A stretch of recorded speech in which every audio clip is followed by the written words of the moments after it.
have supportive family here today. Yes. All right, I think we are ready to get started. Is that so? 1 second to. Oh, you don't know? Okay.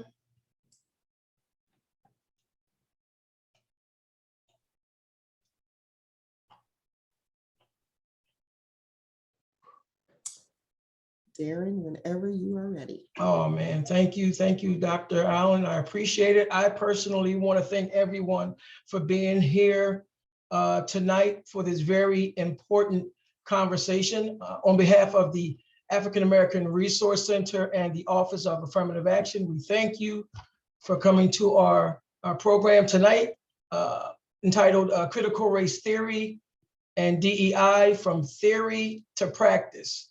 Critical Race Theory and DEI from Theory to Practice. With that being said, I want to introduce you to one of our speakers tonight, and he's going to introduce you to the panelists and other people as well.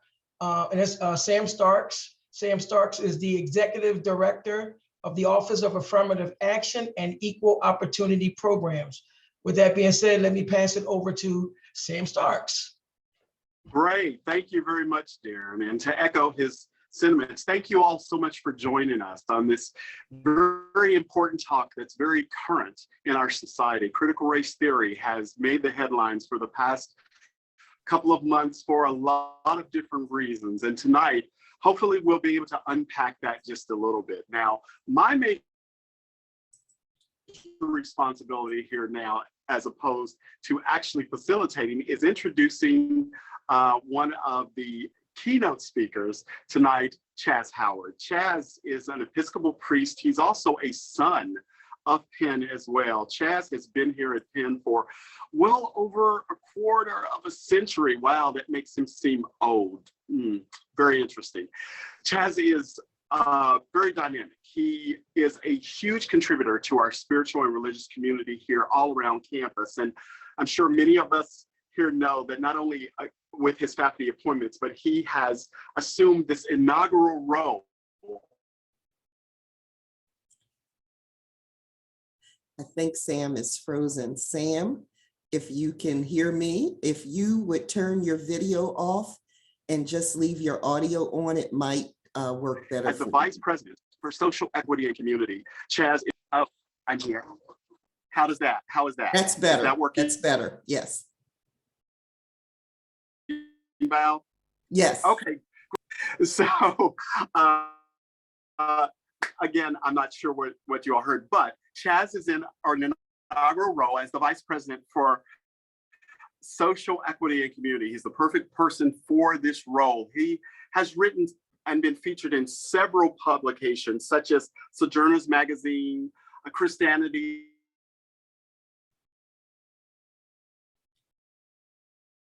Today, Leadership, the Chronicle of Higher Education. Additionally, one is Black Theology and Mass Movement. Another, one of my favorites, Pond, River, Ocean, Rain, and his latest, The Bottom, a Theopoetic of the Streets. Chaz is very fortunate to be married to the beautiful Dr. Leah Howard, and they share 3 lovely daughters. So please help me welcome the Reverend Dr.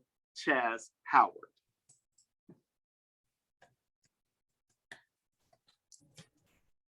Thank you, Brother Sam. It's and now, hey man, I hear you. Thank you so much for the generous introduction, man. And it's just it's a joy to be in the presence, literally or virtually, of my family at the African American Resource Center and the Office of Affirmative Action. Y'all do tremendous work and have for a very long time. I think you are. And see, that's what Sam gets for calling me old, getting his internet shaky. So that God don't like ugly. And so, again, just a joy to be with you all. And I'm so grateful for everyone taking time to plug in right now, you know, after a full day's work here on campus or wherever. Many of y'all might be commuting home, and I'm just glad and grateful that you all have taken time to engage this conversation. So thank you so much. I wanted to share a little bit about and help us sort of frame our conversation around some definitions around critical race theory, and then diversity, equity, and inclusion. And then I'm excited to turn it over to a few of our leaders on campus who are effectively, who are change agents in distinct parts of our university. Three wonderful leaders who I consider not only trusted colleagues, but friends. The three of you all are doing such good work, and I'm a fan of what you're doing. And so again, thank you for letting me be a part of it. I just wanted to kind of open with a quick story, though. I was one of my good friends is an administrator at a private school out here on the main line here in Philadelphia, and I've been in conversation with him about some of the diversity initiatives that their school was working on. And so, he shared with me some of the curriculum changes, some of the sort of commitments they made around hiring practices, and I decided to go to a meeting that he was holding. And it was the audience was sort of parents of some of their students, and they were going to roll out this new diversity initiative, the school's commitment to diversity and equity and inclusion going forward. And so I'm sitting there sort of on the sideline, and I've known the school for a while, and I was very proud of my buddy there. And he begins to sort of share what the school is going on, and a hand goes up, and it's a parent, and saying, "I'm sorry to interrupt you, but I just want to make sure of something. I want to make sure that our school and our kids aren't succumbing to this whole woke culture initiative. I want to make sure that you're not sort of bowing to woke culture and political correctness." Another hand goes up, and another parent says, I want to make sure that you're not going to be teaching critical race theory to my child at this school, because I know what critical race theory is. I've been hearing about it, and I don't want you indoctrinating. I don't want you brainwashing my children here. And I have a couple kids. I have an elementary, middle, and high school, and I don't want you teaching critical race theory here. Another hand pops up before my friend could respond. And he says, there's a mother, and she says, in elementary school, in 5th grade, they began teaching about the Civil War and slavery. And my child came home in tears, feeling guilty about being white. And I don't want you all traumatizing my child by teaching about past things that white people have done in this country. You're making him feel guilty. For the next hour, the conversation was about what these parents didn't want this school teaching. And my friend is sort of like hitting the ball back over the net, trying to explain like what they're working on and whatever. And the conversation centered on white discomfort at the changes he was trying to make. And at the end, someone began to talk about how evil critical race theory was, and how, and a direct quote, "This is coming directly from the devil. Critical race theory is here to divide us." And I raised my hand and I said, "Look, like y'all don't know me, I don't know y'all, and I feel like I just need to say one thing here in defense of my buddy. I'm not sure you all understand what critical race theory is. And I don't say that to be smug or whatever, but what, I'm not sure what you're describing, but as someone who's literally taught critical race theory on the college level here, the straw man that you all are sort of making here is not critical race theory. And there's a lot more we need to talk about around your fears of teaching history, period. And I just want to name the fact that this conversation that was meant to talk about diversity at the school has centered on white discomfort. That what we've talked about is your fear and your concerns and your discomfort with this conversation, as opposed to the efforts at bringing in marginalized voices and peoples into the conversation. All that to say, by way of introduction, I'm really glad AARC and Office of Affirmative Action are having this conversation, because I think there's a lot of misunderstanding about what critical race theory is, and a lot of misunderstanding about what DEI efforts are. I won't claim to sort of give you the end-all, be-all definition of what this is. I commend you and encourage you to do your own research. Even those of us who feel like we know a little bit about it, I'm still learning. And so I'd encourage you to, there's some wonderful books. And if you want, if you throw me an email, I'm happy to give you some quick recommendations and even point you to some scholars you can sort of listen to and follow on it. Some brilliant folks here at Penn who I'd encourage you to reach out to. But sort of by way of sort of basic introduction and by basic sort of definition, critical race theory is primarily taught in law schools, in law schools and in colleges and in graduate schools of education. It is not taught in elementary schools or middle schools or high schools. It's really sort of a tool or a lens or a way of examining history and a way of examining the present so that we can learn and uncover things. That's what it is. Critical race theory specifically tries to consider the intersection of race and racism in institutions in the world. And put more simply, it's sort of examining how structural racism historically has created the world we're in today. Again, the succinct definition of what is critical race theory. It is examining structural racisms historically, in particular often around law and legal matters, and how that has created the world we are in today. I'll give you an example of this. People of African descent, African Americans here in our country, make up a certain percentage of the American population, a relatively small percentage. And yet, when you look at the percentage of Black people who are incarcerated in our country, we are wildly overrepresented. The guiding question would be why? And we can use the lens of critical race theory to examine why.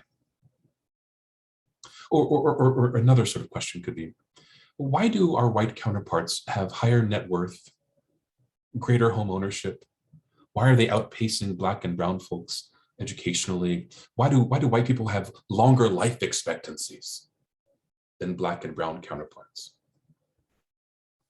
Critical race theory can help us uncover the answers to these questions.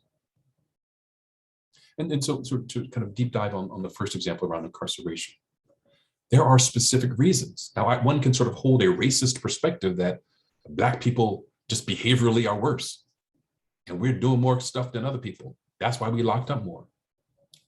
Or there are systemic things that have targeted us in history, that have resulted in Black people being incarcerated more and with harsher sentences than others. Can we examine, for example, sort of historic racism of judges and juries in after slavery?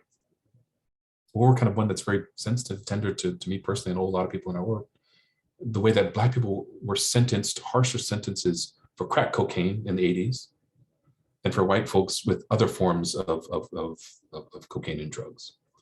And how those sentences, we had sentences for possession of weed. People were doing long terms there. Sort of legal concepts like mandatory minimum sentences disproportionately affected us. 400 years of systemic oppression have resulted in Black people sort of shorter lifespan, like all of that stuff. And critical race theory allows us to think about systemically what has gotten us to where we are today. And critical race theory allows us to think constructively about what we can do to get out of it. And so a critical race theorist would think about, there were these old laws that have been a painful burden on our backs. What policies can we change today to remedy that? Can we get rid of mandatory minimums?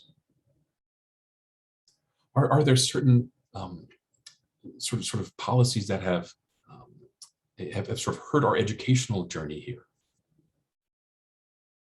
Can we change that with the next school board? Can city council change some of those things? And they are, and they are. This is what critical race theory is, nothing more, nothing less. I think some critical race theory has been weaponized to sort of play on fears, particularly sort of white fears and hysteria, and it's worked. Just a couple of days ago, in our most recent election, people use this fear of indoctrination and sort of creating a bunch of little communist and Marxists there through critical race theory to motivate people to vote in local elections around school boards. If you look at some of the signs in the suburbs that were pushing for conservative sort of school boards, the main topic they pushed this year was not wanting our schools to indoctrinate kids through critical race theory. Suburban high schools ain't teaching nothing different this year than they did 10 years ago. It is the same algebra. It is the same biology. Sadly, it's very often the same US history, though some schools I think are doing a little bit better. And yet it's become this sort of movement to stir up fear in folks. I want to pivot though a little bit to what is DEI? And it's interesting that you sort of see these two things emerge at the same time. The advent of great fear around critical race theory, and critical race theory has been around for a couple of decades now. And the advent of major institutions expanding their DEI efforts. And so DEI stands for three things, and there are three different things that I think rightly at times sort of get grouped together: diversity, equity, and inclusion. And you know, y'all know this, but just kind of to sort of name it. What is diversity? Diversity at the end of the day is making a group of people more reflect the differences of the world, or more reflect kind of a city or a state or country. It's if a group is historically homogenous, what if we change the makeup of that group, either racially or ethnically, religiously, gender-wise, gender expression, sexuality-wise, socioeconomically, nationality-wise, making the people look very different. That's diversity. But it's also scary for a lot of people. And so if there are 10 spots here and they're all of the same person, and I want to diversify this group of 10, some people might feel like somebody's got to go. Some people may need to leave, and so that I can bring in new voices. That can be very scary. That can be very frightening. And you know, just by way of quick tangent, if you remember, this was about 5 years ago now, the Charlottesville rally, the march, the kind of racist march that happened in Charlottesville with the tiki torches there. There's a very telling moment that happened. Some of the individuals are marching by a statue, and if you listen closely, the thing that they were chanting was, "You will not replace us. You will not replace us. You will not replace us." You can do a dark deep dive on the internet around replacement theory. It is a wildly painful and racist sort of theory, but it doesn't stem from a hate of the other. It stems from a fear of being displaced. And that doesn't justify violence and hate and bigotry, but I think it helps you understand some of the fear and some of like the knee-jerk reaction to some of the diversity efforts we're having.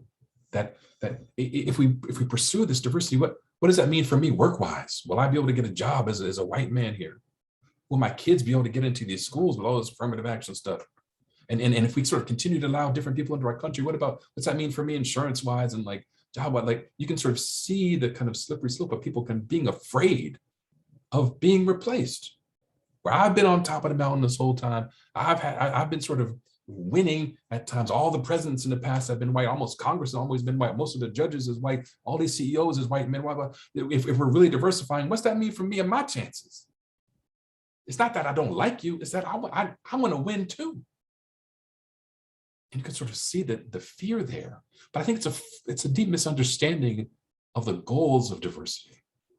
It's not that y'all had y'all turn, now it's our turn. when I was studying in seminary, Black theology, Black liberation theology, the best definition that I heard of this was a reconstruction of the center. So rather than think of like hierarchy top down, think about sort of, there are individuals, there are concepts, there are stories that have been the center of the American narrative. And there are others that have been at the margins. If you sort of look at a piece of paper, it's like that too, that all the important writing happens here in the main part, and the stuff that's not important happens in the margins. We punch holes in the margins. We like doodle in the margin. The important stuff happens here in the center, in the middle. Black liberation theology is a reconstruction of the middle. It's bringing that from the margins into the middle, not to displace that which is in the middle, but to reconstruct it so that that which is in the margins can fit in too. Because there is room. There is an abundance of opportunity and room. You don't need to replace anybody who's been there. We're trying to let us get in here too. That's to me what diversity is. It's not plucking people out so that we can make the room look more like us and not like y'all. It's bringing in opportunities so we can all fit in this boat. That's the effort that we're trying to do with diversity. And rather than E, I would talk about the I next to inclusion.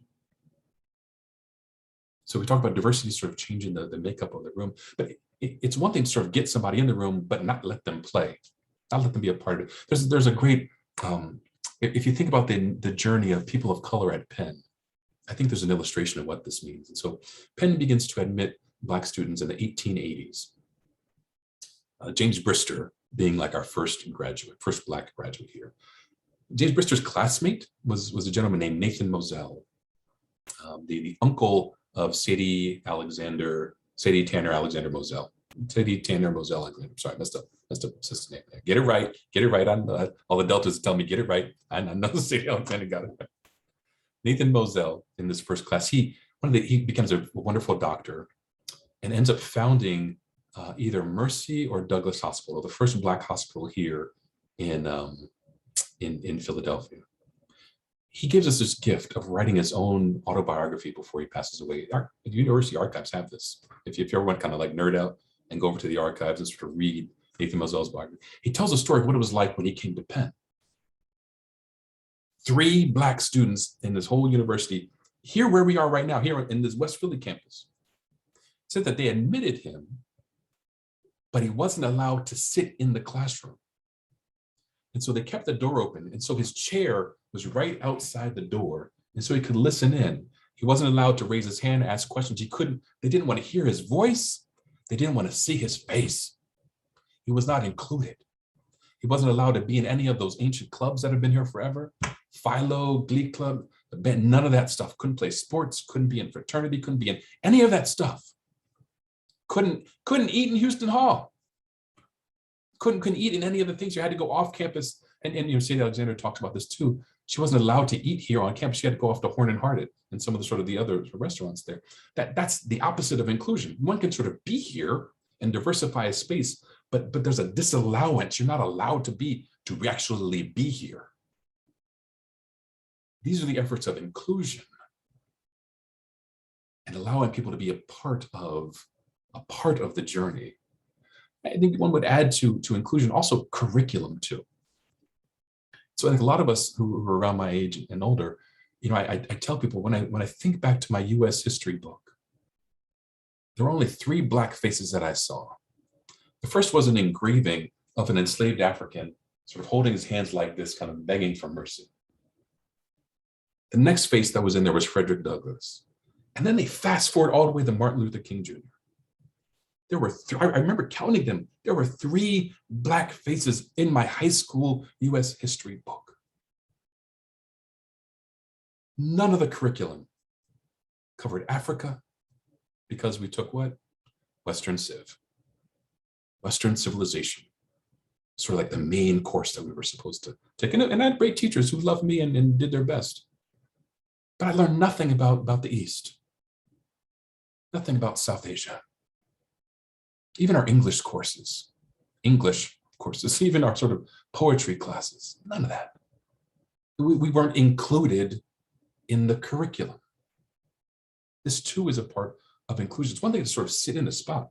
It's another thing for my history to not be taught. Think about that experience for a student. So that sort of inclusion is reversing that. Inclusion is bringing us, and this is the responsibility of individual instructors and lecturers and professors and teachers, those who do programs. It's including us into the story. Finally, equity. So you might be in the room, we might even have you in the curriculum, but your experience here might be a little bit different. There's two of our earliest Black trustees, the Chisholms, Gloria Chisholm and her wonderful husband, just an amazing couple, and Trustee Chisholm's husband since passed away. He told this experience of if there's a wonderful video the Bristol Society produced called, I think it's called Towards Inclusion. I think it's on YouTube, you can see it. And he tells the story of him and one other brother were in this class. And he and the other person called after class to talk to the professor. The professor says, well, now look, I can only give one of y'all an A. Who's it going to be? Like his experience was just like, they ain't pull the other white kids and say, I can only give one of y'all. And it's having this unfair experience while you're here. I think historically, a lot of our schools would see this when students would get in trouble. The old cliche of you got to work twice as hard to get half as far, but you also get punished twice as much as others who have much better safety net. And so students of color historically, you sort of see this in high school still, get suspended and expelled at higher rates than their white counterparts for doing the exact same thing. You have these inequitable experiences. There's a lack of equity while one is here. The efforts of D, E, and I folks are trying to sort of remedy that. And one of the beautiful things about the moment is heads of universities, superintendents in school districts, big companies, Nike, the NBA, NFL, all those companies are taking this seriously. Not just because they know people vote with their feet, that if I think your company's a little bit racist, I'm not going to buy them sneakers. I'm not going to watch that league. But because they understand that a more diverse, inclusive workforce is better for business. There was a report, I'll end here.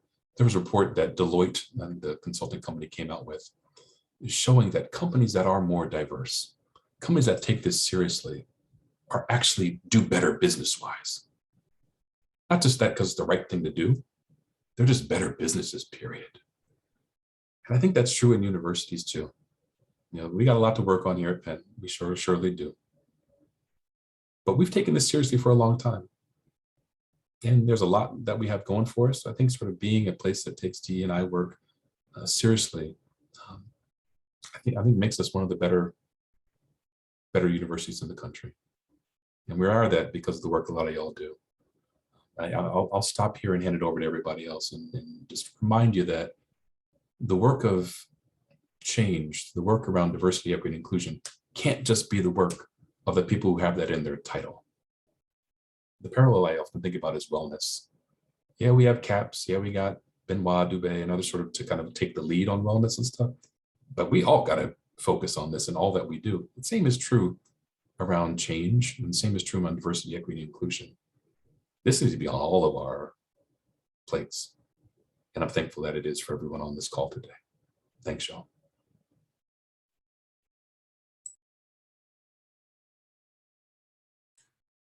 Wow, thank you so much, Chaz. That was just wonderful. I always enjoy hearing the knowledge that you leave, that you give so freely. And I genuinely appreciate a few, everything that you said, but a couple of things just really stand out for me. One is the idea that critical race theory gives us a lens through which we can examine policies that have affected and impacted races unequitably across history. That is a really, I know it's not a full definition, but it is a really good way to begin a conversation about what the differences are. I'm gonna help you and remove that spotlight from you because I know that gets to be a little bit much. The other thing that I thought was a really good definition, when you talk about diversity and looking at what's at the center of American narrative and what's in the margins, and how we bring what's in the margins into the center because there's room for all of it. And when we get all of those things in the center, to hear the voices, to hear the stories, to hear what's happening, and then to remedy past unequal treatment. I think that that really is a good way to sum up CRT and DEI in a quick nutshell. We know there's more, and we're planning on having additional conversations about it. But what we thought was today, we wanted to really take a look at what diversity, equity, and inclusion mean at Penn. And so we also wanted to talk to people who are doing the work. And so we have 3 diversity, equity, and inclusion officers with different titles who are on here with us today, and we're going to hear from them. I didn't introduce myself. I am so sorry. I'm Dr. Valerie Allen. I'm the director of the African American Resource Center. And I have the pleasure of asking these DEI officers some questions about what they do.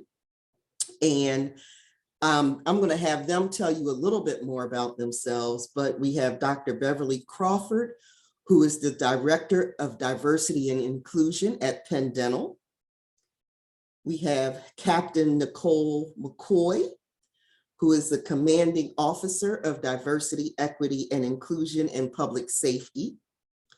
And we have Monica Monroe, JD, who is the Associate Dean of Equity and Inclusion at Penn Law. And I want to get them pinned on this screen so that you can see them. Okay, there's one. There's 2. And there is 3. Okay, so people, I've already gotten a couple of questions that were sent directly to me as we go through the panel. If you have questions, please put them in the chat. We have someone that'll be monitoring the chat. And when we get to the Q&A period, we'll include those questions in there. So first, I'm going to ask you all if you could introduce yourselves and talk for a little bit about what is DEI in your specific school or department, and what is your role as a DEI officer? So if you don't mind, Monica, I'm going to start with you. Hi, good evening, everyone. Thank you, Val. Thank you, Chaz. And thank you, everyone, for being here today. My name is Monica Monroe. My pronouns are she, her, hers. I am a middle-aged woman who is currently sitting in her office and have a screen behind me, and to my right, I have a whiteboard. I am, as Val mentioned, the Associate Dean for Equity and Inclusion here at Penn Carey Law. That introduction may be, and I should also add with respect to my background, I am, in addition to being middle-aged, I am a multiracial, multi-ethnic woman. And so that introduction may seem a little odd to many of you, but it is actually about inclusion, which is at the core of the work that we do here. Many of you may not have the opportunity or ability to actually see me for whatever reason, because you're moving from place to place, and having a little bit of information about who I am and how I am presenting could obviously inform what you're hearing me say. And so I wanted to offer that introduction. As far as the work that we do here, the Office of Equity and Inclusion here at Penn Law it's an actually newer office. We did not come online until 2019. One of the reasons was there was concern that if you had an Office of Equity and Inclusion, that people would believe that it is not their responsibility, when in fact, the dean very much feels, and as I believe that he's absolutely right, organizations and everyone who's working, it is a part of all of our work. But what was important was making sure that we are coordinating and partnering with all of our various colleagues on this work. And that's exactly what we do. We work with faculty, staff, students, alumni. We work with the university and various stakeholders connected to Penn Law and into the institution in an effort to promote inclusive excellence and diversity. And so my particular role, I have a background as a dean of students. And so in this role, I work very closely with students. So a great portion, or the predominant portion of my portfolio, I would say, is student facing and involves students. However, I'm also very much involved with both staff and faculty and alumni. And one of the things that we do, which is somewhat unique to Penn Law, is we actually have advisory boards.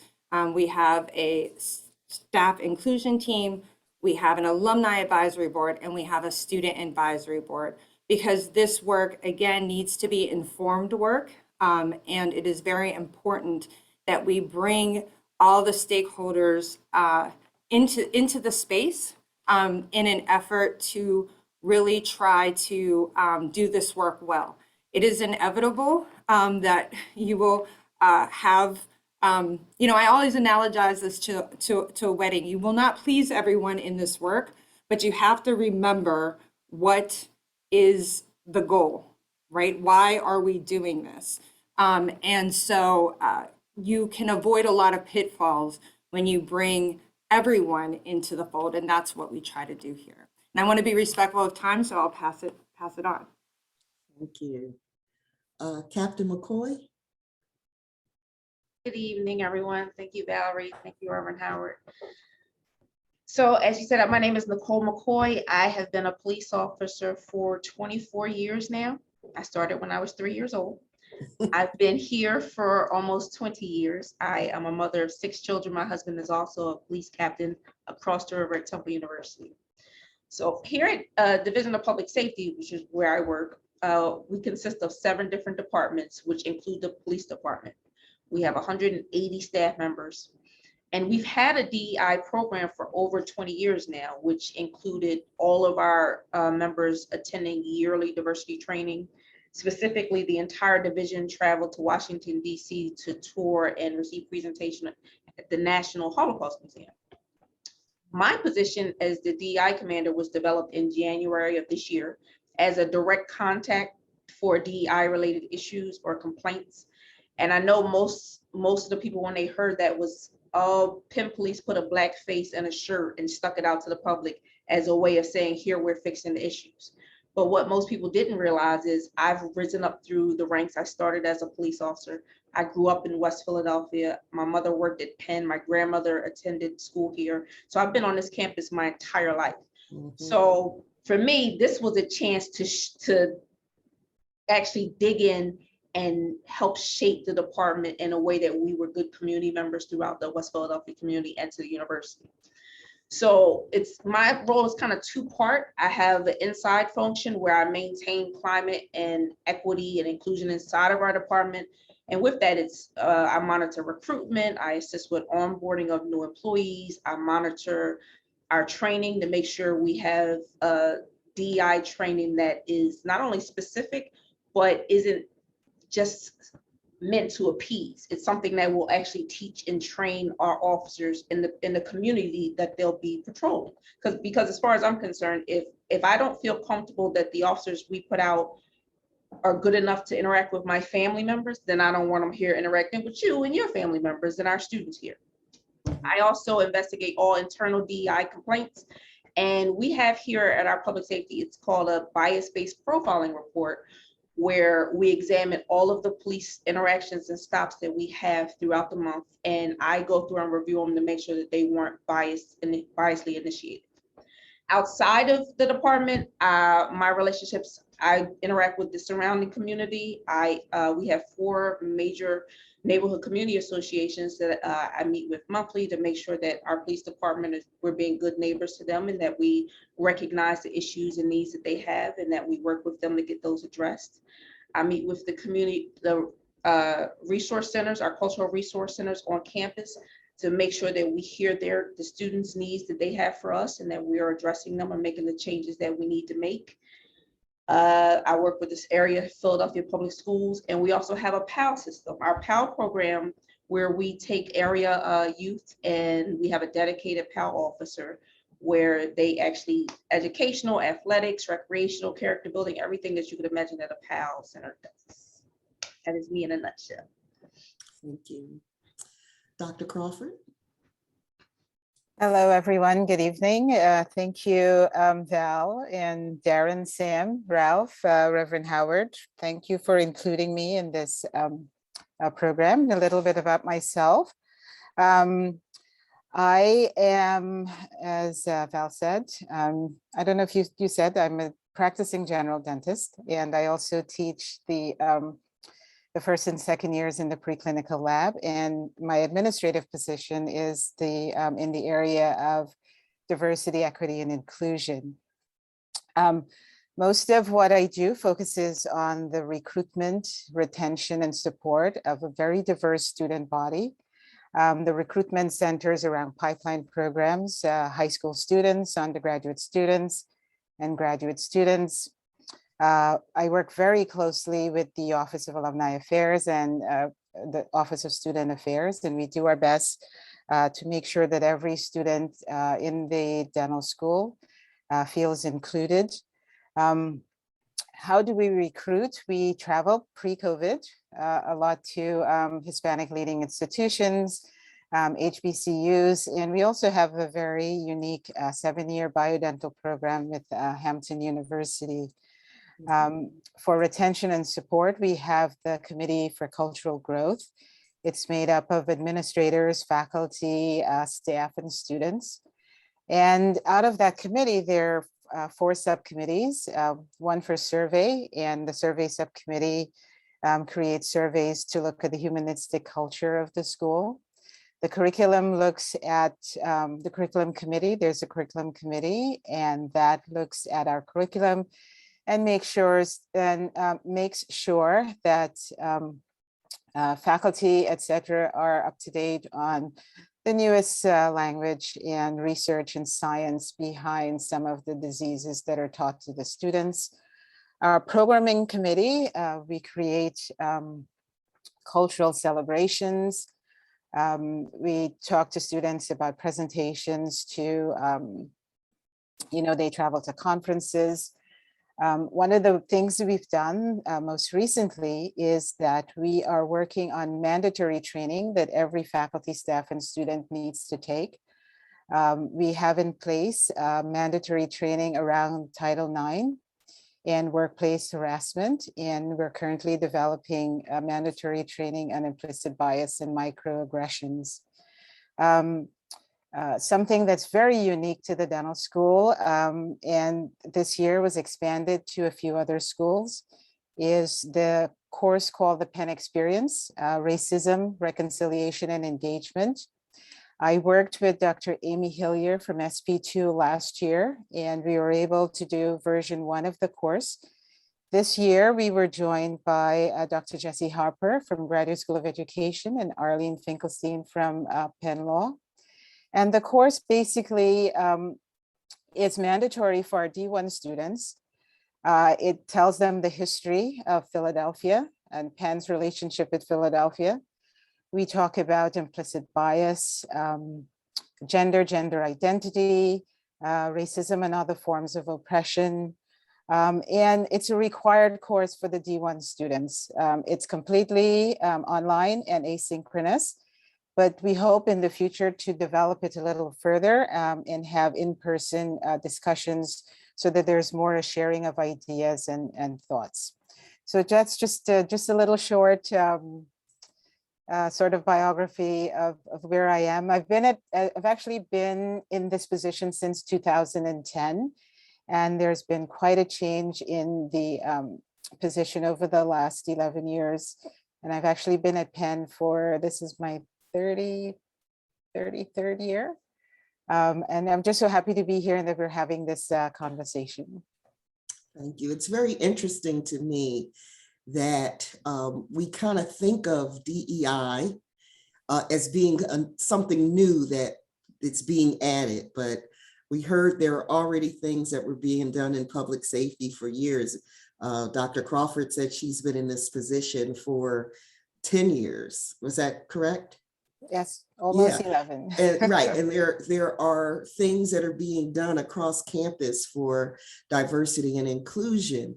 I have a question. Dr. Howard said that diversity was taking things from the margin, people who are at the margins, and bringing them into the center. So my question is, how would you describe a truly diverse community? And how does that inform your role in your current position?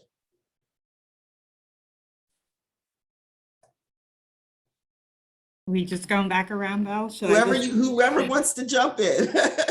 I don't want to really, I think Chaz's definition was brilliant. So I'm not going to mess with the definition, but what I will say is what helps to ensure a diverse community is the climate and the culture that exists.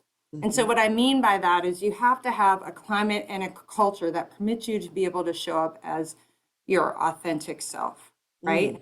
I always talk about this statistic. I say, do you know what 1 in 400 trillion is? I love this statistic. And this was scientifically determined that is actually the odds of you being born. Wow. That is so profound.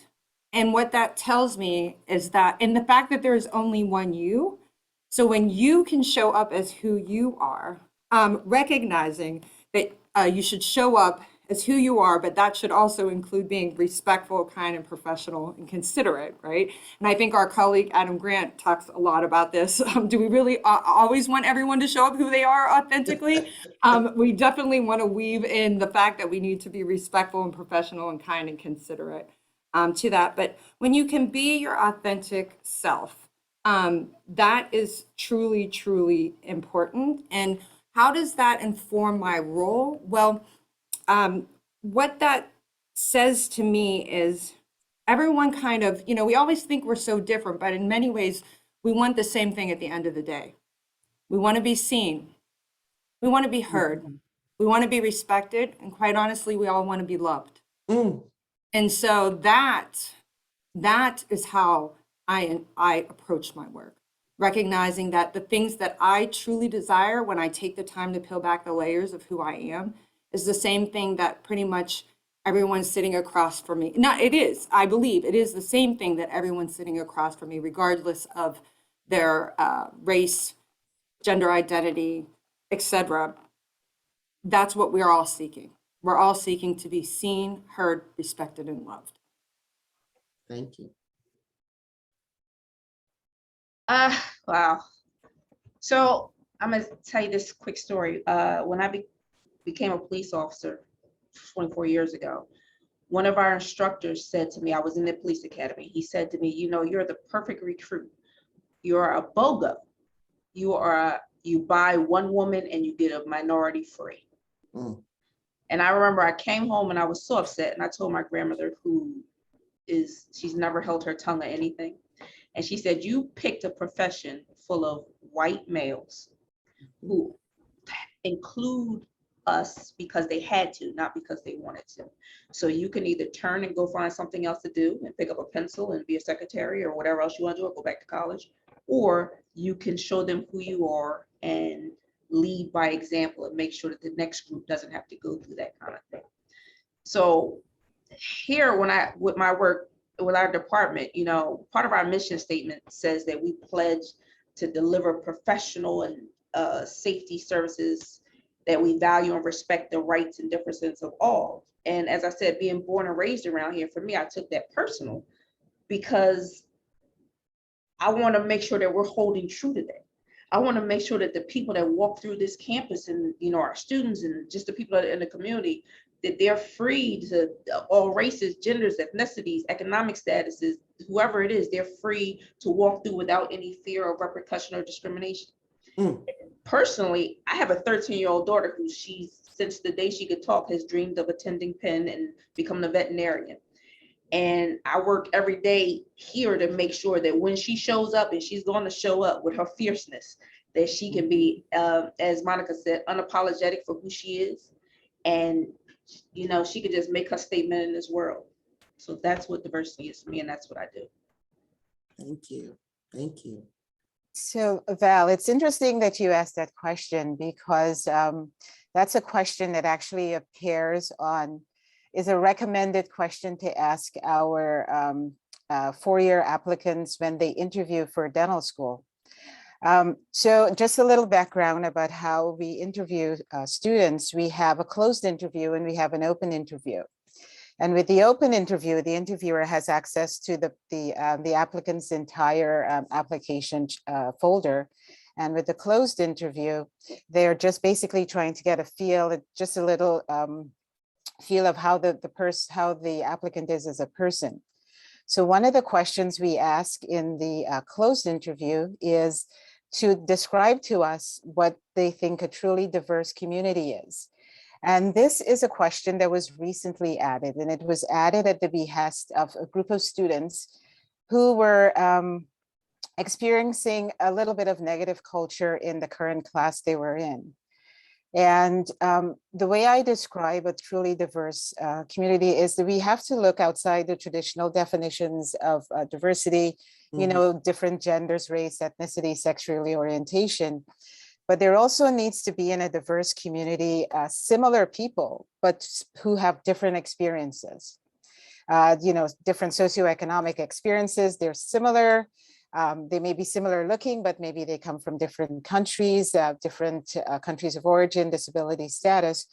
And then there also has to be a critical mass, because in the profession that I'm in dental medicine, we've long determined that we get more positive outcomes from patients who see healthcare professionals who look like them. So my role is to try to offset the disparities that abound, the lack of access to care, by bringing as many persons from diverse backgrounds into the profession, and making sure that they're supported and they graduate, so that when they are ready to practice, the patients that they see will see healthcare professionals that look like them.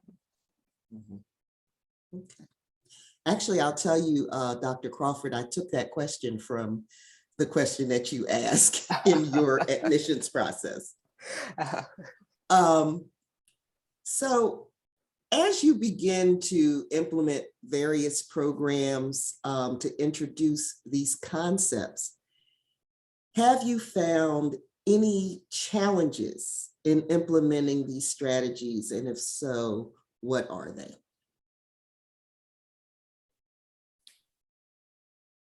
And how have you overcome them? Should we reverse the order? You can answer in any order that you like. So the challenges for me have always been changing the minds of a more mature group of people. That's the nicest way I can put that.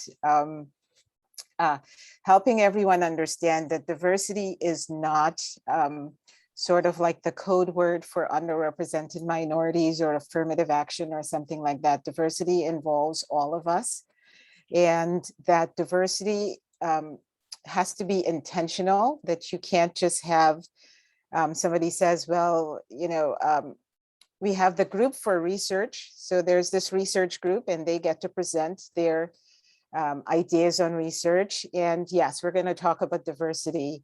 It has to be intentional. So one of the reasons we had the Committee for Cultural Growth is that we realized that the work for diversity, equity, and inclusion, there had to be a group that speaks specifically to these issues. And one of the other challenges, of course, is to making sure that everyone who comes to Penn Dental Medicine, and I'm just speaking specifically about Penn Dental Medicine because that's my most familiar area, that everyone comes to Penn Dental Medicine gets the same information as starting out at the same level, the same trainings. So Mhm. that's why we made some of our training mandatory.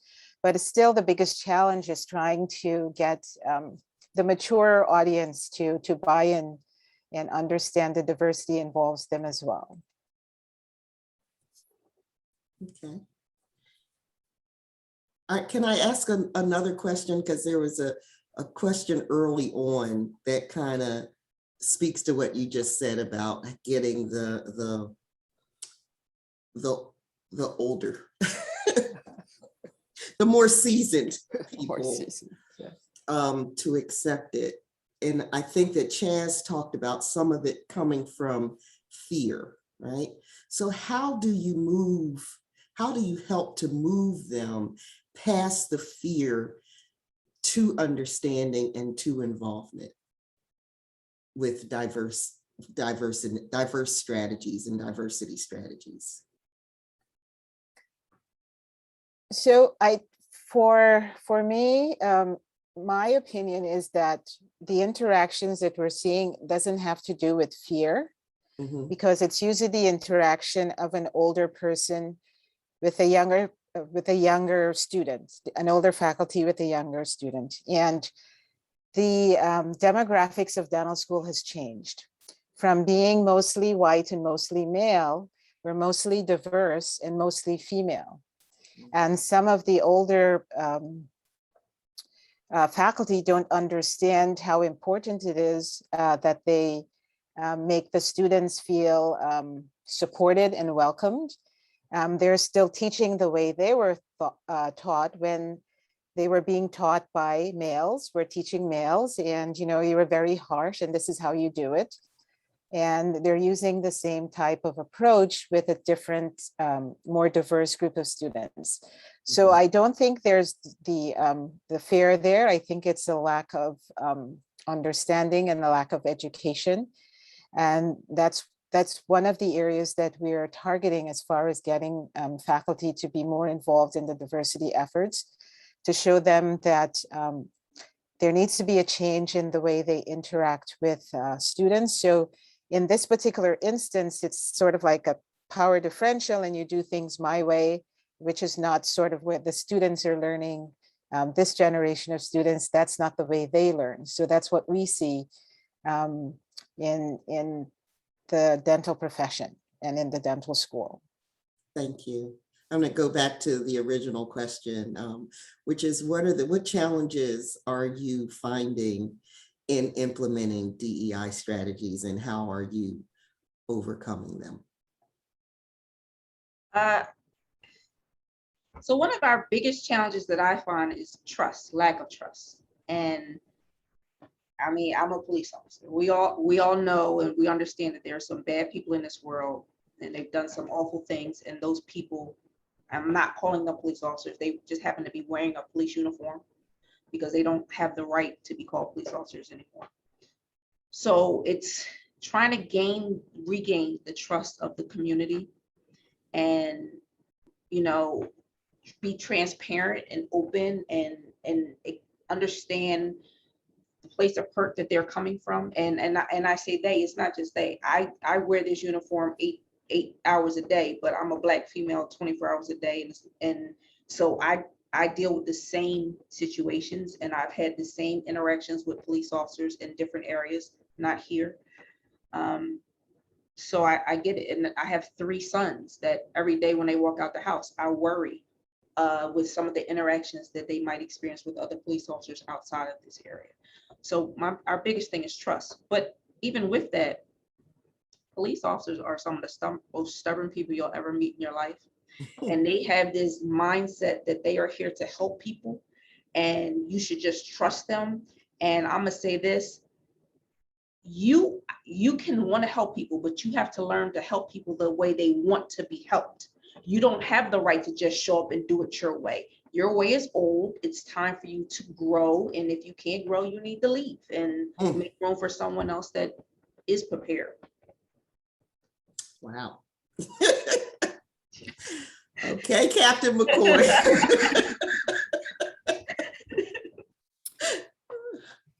I'll chime in, Val, and piggyback on my colleagues' spot on comment so far. This is everyone's work, right? So that getting everyone to understand, regardless of your background, this is everyone's work.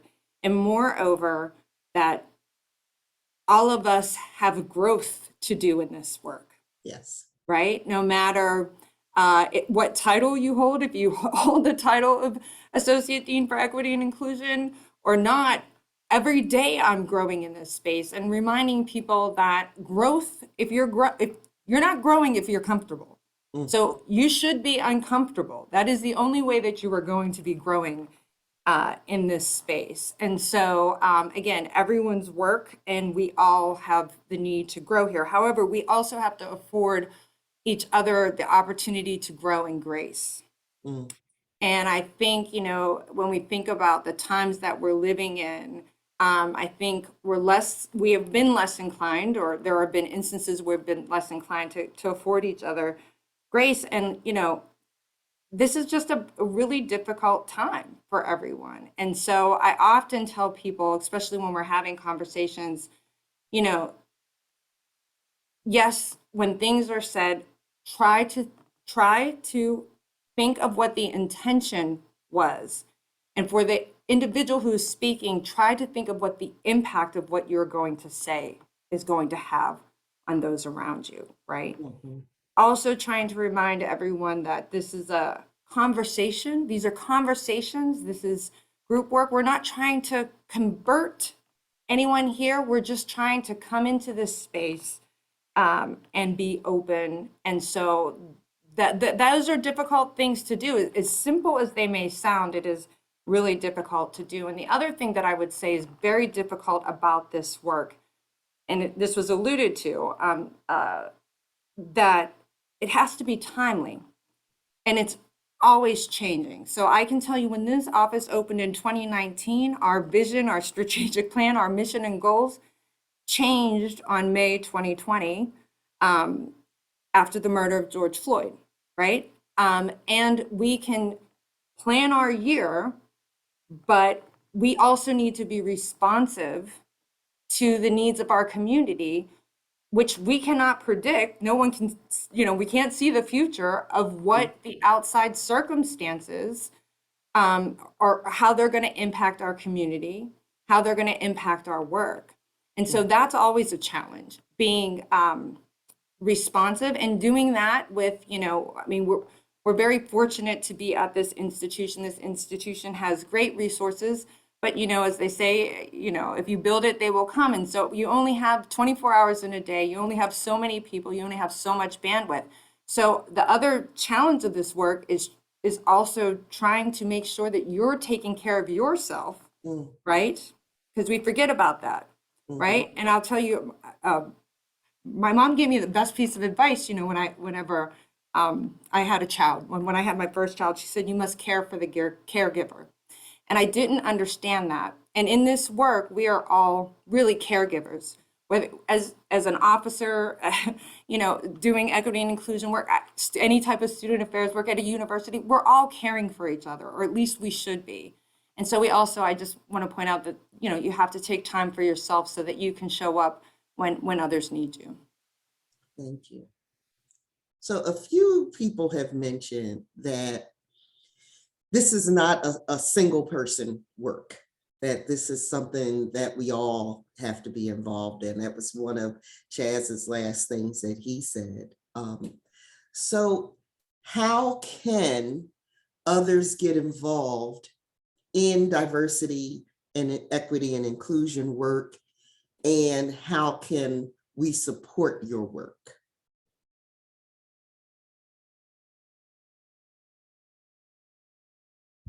I'll go. So our famous motto here, public safety, is all about relationships, right? So each day when we come to work, we all strive to make emotional deposits in the lives of the people that we encounter. But if we fall short, we need you to tell us. Don't tell someone else, or just stay mad. I want you to call me. I want you to email me. I want you to show up at the front door and tell me what we did wrong, because we can't change anything and we can't grow if we don't know where we're falling short. So we encourage the community to give us their feedback and their input. And secondly, you know, the university is a community. So police officers are like that distant relative that you hate when they show up to the party because all they do is steal your food. So we don't want to be the one that only shows up when there's a problem. We want to be invited to the party. Invite us to your events and your outreach. You know, we're a family and we want to be part of the family. So we want to change our appearance to where someone that you want to have us around and not you hate to see us come.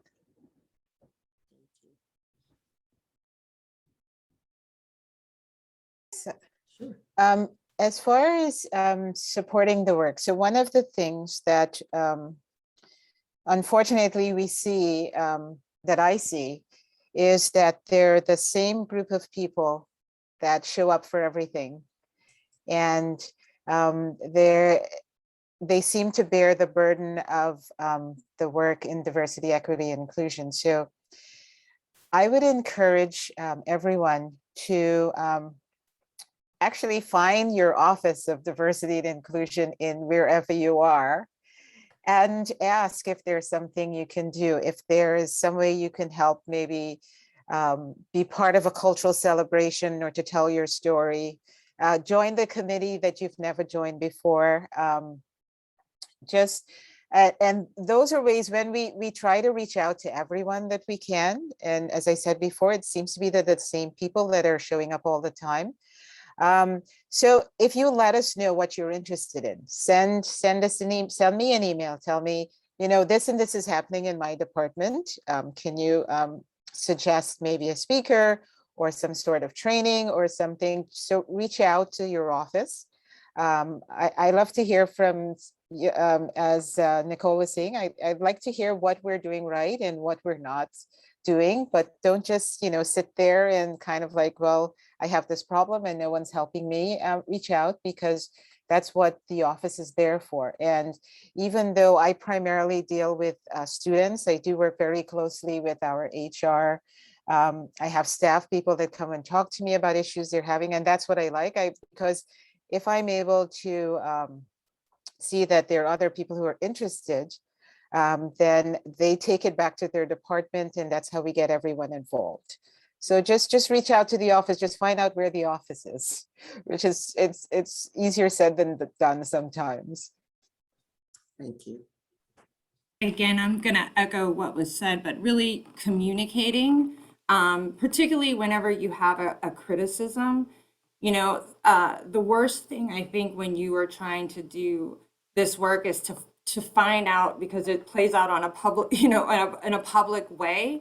Now, I recognize and I feel very strongly that I have an obligation, and going back to what I said at the beginning of our conversation, to create a culture and a community where people feel, and I work closely with students like Beverly, where the students feel that they can come in here and have a very candid conversation with me. So I have to make sure that I am open and receptive to what they have to say. But I really want them to feel that they can come in here and say, as they have said, you know, D. Monroe, you got that wrong. Let me explain to you why you got that wrong. But then also give me the opportunity to work with them to correct it, and also be open to maybe understanding why I did what I did. Doesn't mean that I did it right. I'm human. I'm not always going to be right. Mhm. But why I did what I did, give me an opportunity to speak on it. And then let's work together to find a better resolution, or to ensure that we don't make the same mistake moving forward. I think that is so important. That is so key to this work. That's just so key to relationships.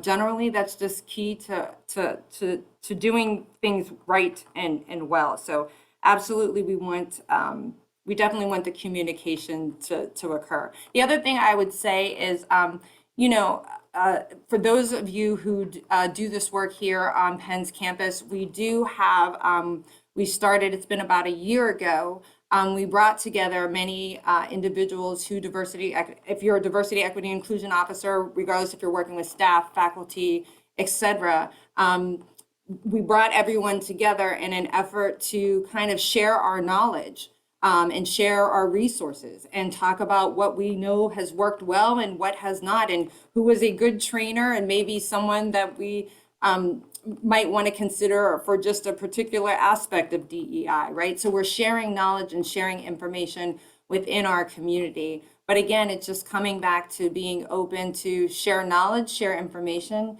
to hold us accountable, but hold us accountable in a way that you're providing constructive criticism and giving us the opportunity to respond. Because again, I'll say it and I'll say it, keep saying it. You make mistakes in this work. You make mistakes in life. And it's what you learn from those mistakes and how you grow and how you move those things forward that really, really matters and makes the difference at the end of the day. Thank you. I have a question from the audience, and my chat keeps moving, so it switched. Okay, there it is. And the question is, how do you bring respective communities into your work, into meetings, and into advisory boards?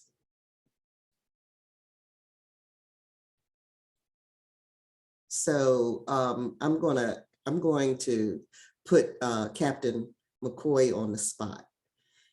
How do people get involved in, or have the ability, if there's an ability, to come to meetings or be a part of advisory boards? How do you bring the community into your work?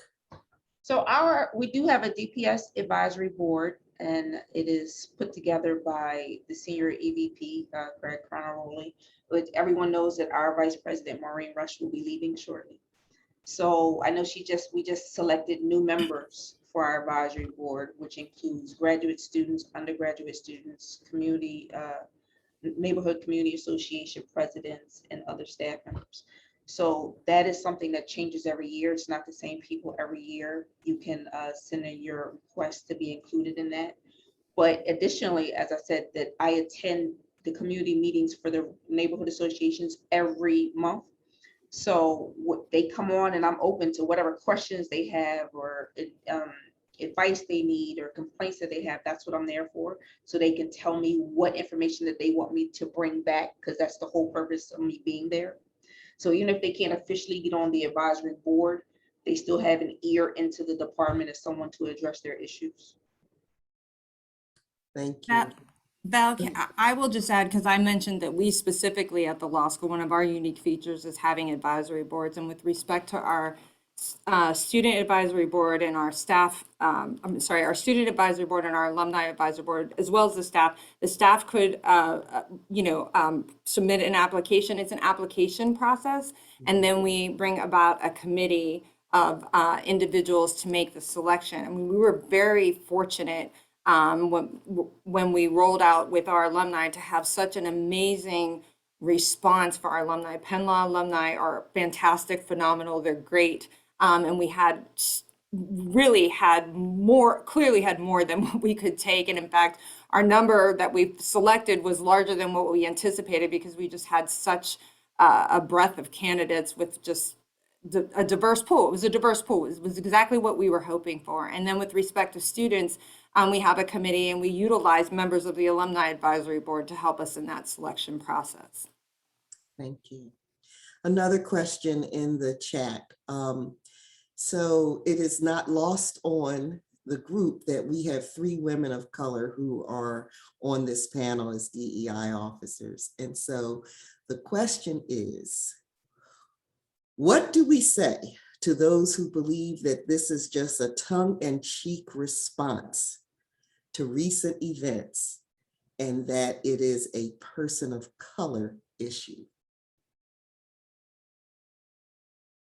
That is so interesting, because I think to myself often that I find myself explaining that DEI is not a Black and brown people issue, where Black and brown people are not just complaining and asking for more than they deserve, that this is an all of us issue. This is a human being issue. And so what I often try to do is when we come to different events and resource centers, I'm not just coming with Black or brown people. I'm coming with all different people, all different races, all different genders, everything. So I can introduce them like to the different communities, and especially the resource centers, where they can get to know the staff of LGBT and McCoy and La Casa Latina, and see the community that this university is. It just happened that way that I look really good in this white shirt.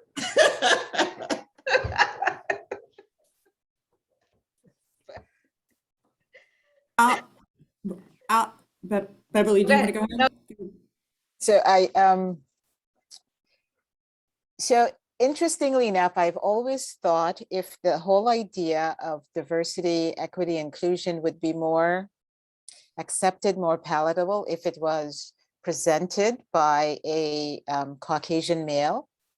And I've always been told that not really, and this is just specific to the dental school, in that the students of color want to see a dentist of color in the role because they can identify with that person. So it's a very strange situation to me, because I'm trying to let everyone know that diversity, equity, and inclusion is for everyone.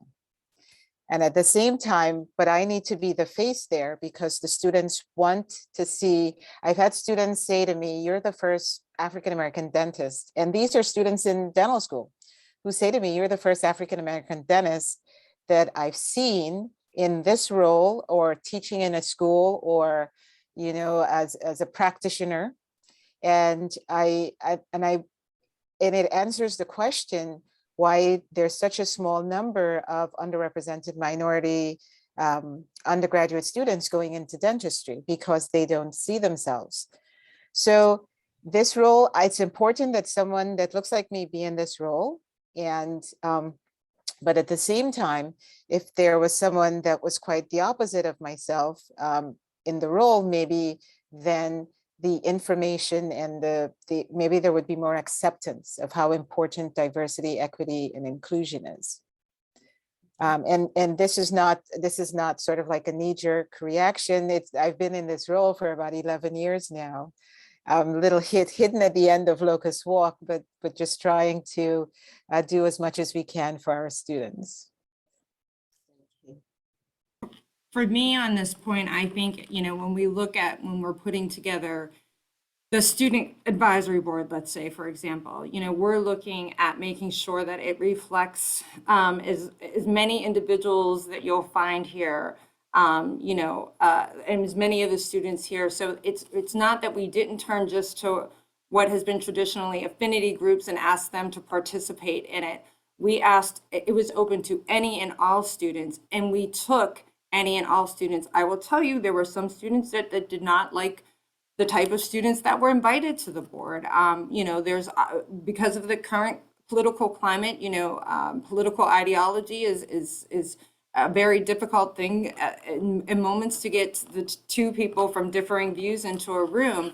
But it was important to have representation from everyone, and particularly, I would say, with respect to political ideology, because of the times that we're living in. And so making sure that it's not just, you know, talk. We're not coming out making statements saying that we're an anti-racist institution and not doing anything. It is the action. What are we doing to strive to be an anti-racist institution? And also, how are we communicating that to everyone so that they know? So yes, maybe your head of the department is a Black woman, but who is that Black woman working with? And also, are we communicating all the different people that we're interacting with? And do you notice that it's different all across the board, right? And so that I think is really important, that you're modeling what it should be in the actions that you're taking. So I thank you all for sharing all that you shared. We could probably talk about this for another hour. As you were talking, more and more questions came into my mind, but time is upon us. So I just want to give one final question and ask if you could quickly, if you had to envision the future, what would DEI look like at Penn? So I actually have a very quick answer to that. My vision for the future of DEI at Penn, actually, Monica spoke about, and she started it. It's the idea of having all the 12 schools with their DEI officers represented in a group that meets on a very regular basis. And as I said before, Monica spoke about it, but Monica is being very humble. She started it. She reached out to all of us and it just kind of took off from there. And so what we're doing is we're going to have a website and we're going to have a repository of all the different things that all the different schools are doing. We're going to share with each other when different schools have different talks and presentations. So believe it or not, the future of DEI at Penn just started last year. So in my opinion, I don't know what the other panel.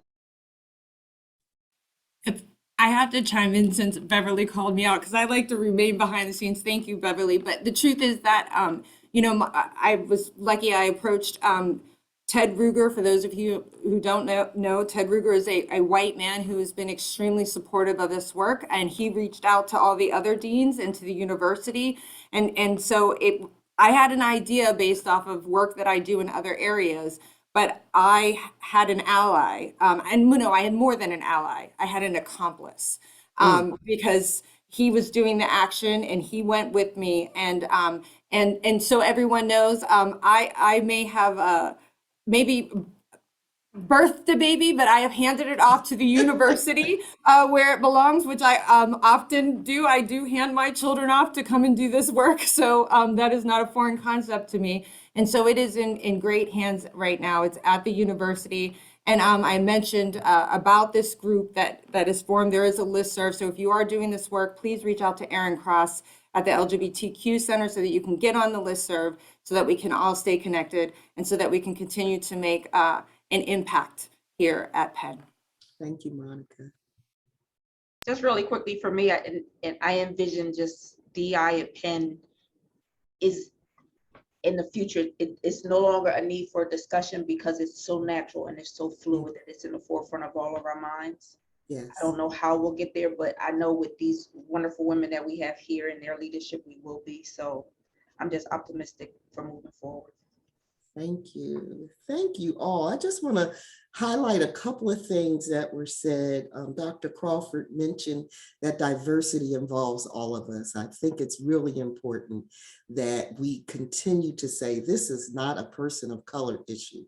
This is a human issue, and it involves all of us. And having diversity doesn't always mean just having people who look different.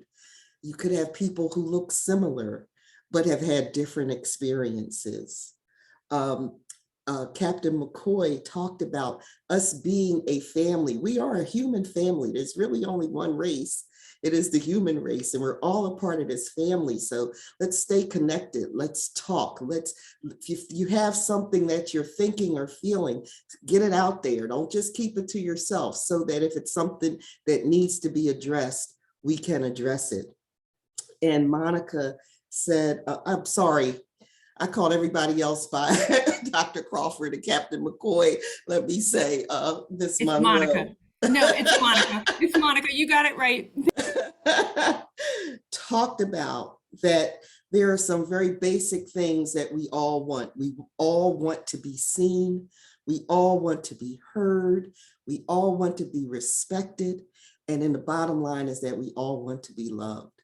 And I think the more that we can do that, Brother Rob was the associate director here until he retired a few years ago. And one of the things he used to say is, I think the best of you and want the best for you. And when we can do that for each other, we will be in a place where diversity, equity, and inclusion is just a part of who we are. And as Captain McCoy said, we won't even really need to think much about it because it's just a part of us. So thank you all for all that you shared. Chaz has had to step off, but I want to thank him for what he shared. And I am going to turn the mic over to my accomplice, Ralph DeLucia. Thank you, Val. we wish to thank everyone who gave up their time to participate in this just marvelous program. Chaz, Beverly, Monica, Captain McCoy, Sam, thank you for your time and helping us to put this together. I would like to personally thank Val and Darren for beginning the conversation. It's always been a pleasure to work with these two wonderful people over the years. This program is a collaboration between the African American Resource Center and the Office of Affirmative Action. The study of race in America, critical race theory, has been an academic discipline that looks at history and law. Critical race theory and implementing diversity, equity, and inclusion strategies represents a first step in understanding what CRT means and how it can apply to DE&I. We want to thank all of you for coming here today and starting this journey with us. We look forward to sharing more information about this and other related topics as we move forward. Until then, thank you and good evening. Thank you. Thank you Good, very everyone. much. Thank you, everyone, for being here. Thank Bye. you so much. Good night. Good night. Good night. Bye.